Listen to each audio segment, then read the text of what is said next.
I had two choices. I could put it all into one company, and then the other company would definitely die, or split it between the two companies. But if I split it between the two companies, then both might die. And when you put your blood, sweat, and tears into creating something, building something, it's like a child. And so it's like, which one am I going to let one starve to death? I couldn't bring myself to do it, so I split the money between the two. Fortunately, thank goodness, they both came through. With $250 billion in his portfolio, who can be better than Elon Musk to take advice from on investing? His investing practices are so unconventional, yet there's no one better than Musk to advise on investing. The world's richest person rose to fame and wealth by founding some of the most innovative tech companies, including Tesla and SpaceX.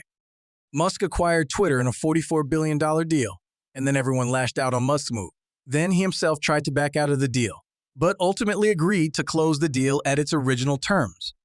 With an estimated net worth of $248 billion, he leads 5 ventures: Tesla, SpaceX, Twitter, Neuralink, and The Boring Company. He was the co-founder of the online payment system PayPal, which was sold to eBay in 2002 for $1.5 billion. Then Musk launched The Boring Company, a tunneling venture that hopes to ease urban congestion and allow for high-speed, long-distance travel, all for human convenience. That's why he is referred to as an alien on planet Earth. Musk is also the CEO of Neuralink, which is working to control and enhance brain power using hardware devices. Fortunately, or unfortunately, the Neuralink is now successfully recruiting for human clinical trials. Not only that, in 2012, Musk joined Warren Buffett's Giving Pledge, which requests billionaires to devote the majority of their wealth to charitable causes. According to Musk, despite his indulgent grandfatherly demeanor, Buffett is no pushover in the business world, and he's made his fortune by being a savvy and sometimes ruthless investor. Meanwhile, Buffett called Musk a brilliant guy, saying that he dreams about things and that his dreams have a foundation. This man has literally a future vision. When Tesla was about to collapse in 2008, he invested his last $35 million, saved Tesla, and made his dream come true. He proved the words of Warren Buffett about him were true. When it comes to investing, although Buffett and Musk may be two of the most dissimilar billionaires on Earth and their personalities and investment styles seem at odds, the truth is that when you take a closer look, they hold many of the same ideas. If two of the richest people in the world agree on how to invest, maybe it's worth listening to what they have to say. Firstly, there are 3 principles Buffett and Musk agree on when it comes to investing small amounts of money. Number 1 is to buy what you know. This investment rule is simple. You should buy what you know. This has kept Buffett's technological investments, and he focuses on industries like energy, financial services, and consumer products. Elon Musk may know different types of stocks, but he shares the same investing philosophy because in May 2022, he tweeted, "Since I've been asked a lot, buy stock in several companies that make products and services that you believe in," which simply means buying what you know. The second golden investment rule is to hold for the long run. Buffett's philosophy is that you should buy and hold stocks for the long run. He is famous for saying that his favorite holding period was forever. He emphasized this idea that if you don't feel comfortable owning a stock for 10 years, you shouldn't own it for 10 minutes. He puts his money where his mouth is, owning positions like Coca-Cola and American Express for more than 20 years in the Berkshire Hathaway equity portfolio. Musk agrees with this ideology as well. In the same May 2022 tweet about investing, he proceeded with saying that after buying stocks you believe in, you should only sell if you think their products and services are trending worse. The third golden rule is to be greedy when others are fearful, and be fearful when others are greedy. All the investment gurus pick up shares in their favorite investments when people are panicking and selling them at low prices. You should be a seller when people are overpaying for the investments, because this idea makes for a good 1-2 punch when coupled with a long-term investment strategy, as you can actually take advantage of bear markets. According to Musk, don't panic when the market does. This will serve you well in the long run. With these 3 golden rules on investment, Musk advises 3 physical assets to invest in that perform well even during high inflation, and you can do small investments with long-term returns.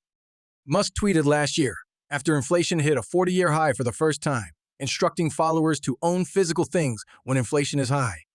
In the tweet, he said that it is better to own physical things like a home or stock in companies you think make good products than dollars when inflation is high.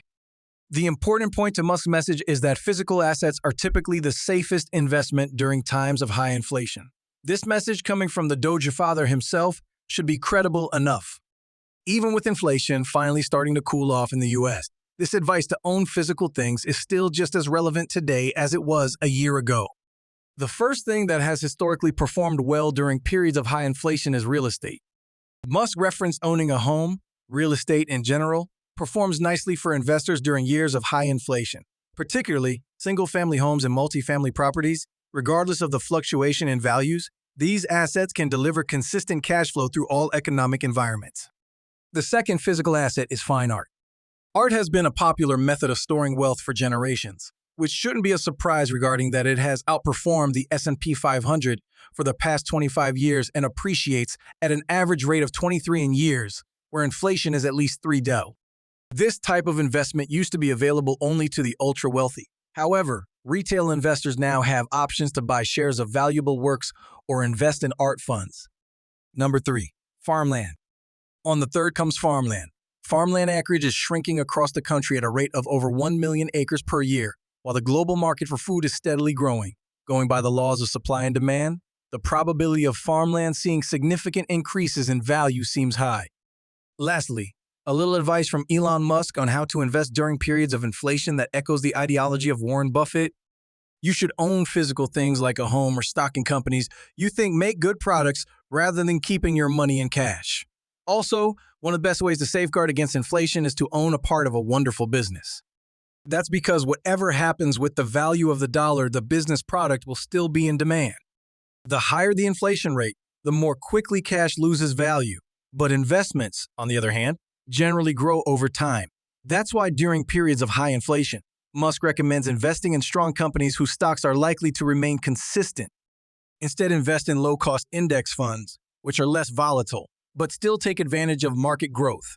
And because these funds hold every stock in an index, they are automatically diversified. As Buffett said, consistently buy an S&P 500 low-cost index fund. Keep buying it through thick and thin, and especially through thin. So how are you going to implement Musk's advice? Let me know in the comments. As always, make sure to like the video and subscribe to my channel so you can be financially free. Until next time.